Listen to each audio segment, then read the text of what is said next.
Rawson, and I'm an activist here in New Hampshire.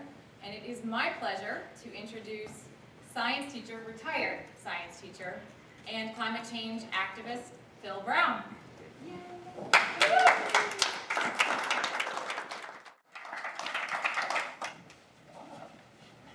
Thank you, teacher. Kim is also a teacher. As a scientist and a science teacher, there's a saying that kind of goes around, and basically it's a saying that's applicable to all of human evolution. And that's that data is collected by the senses or verifiable instruments, and that data is then analyzed by scientists using the scientific method to produce information. And that information is then peer-reviewed by other scientists to prove its validity, and then that information can be used literally to ensure the survival of the human species. January 27th, 1986 is a night that I will always think about when I think about that concept. Because it was the night that the NASA administrators chose to ignore the scientific information presented by Morton Thiokol engineers that basically stated that there was a 13% probability of catastrophic failure if they chose to launch the Space Shuttle Challenger the next day. And that loss occurred because of hubris and ego on the part of those administrators. That hubris and that ego is present today in our society as it relates to climate change. 97% of actively publishing climate scientists fervently believe, based on the data, that 100% of the 1.5 global increase in Earth and ocean temperature over the last century is applicable to human beings. 100%. 100%.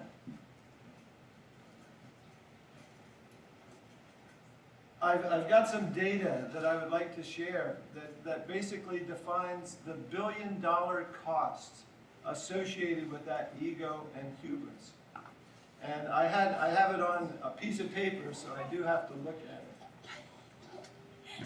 From 1981 to the year 2000, the total cost in CPI-adjusted dollars for that 20-year period from 1981 to the year 2000 was $414 billion.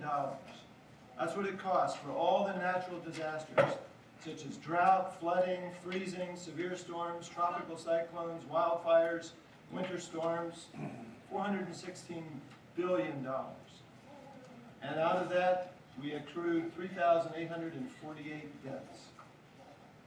In just the 3 years from 2016 to 2018, the total cost for those same kind of disasters was $460 billion.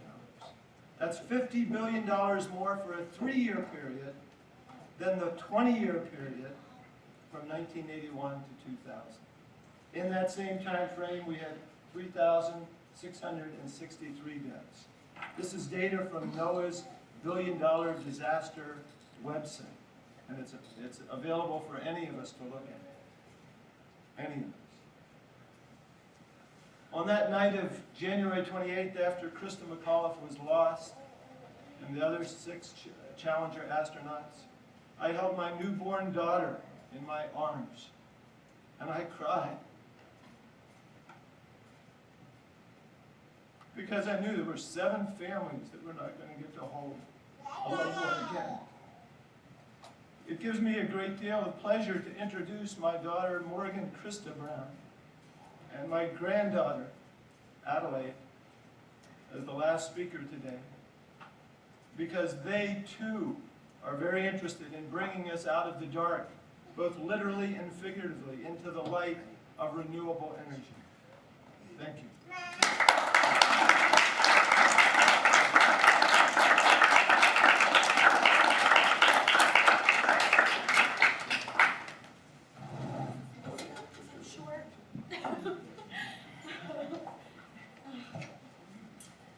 Morgan Brown. I'm a resident here of Concord, New Hampshire, lifelong.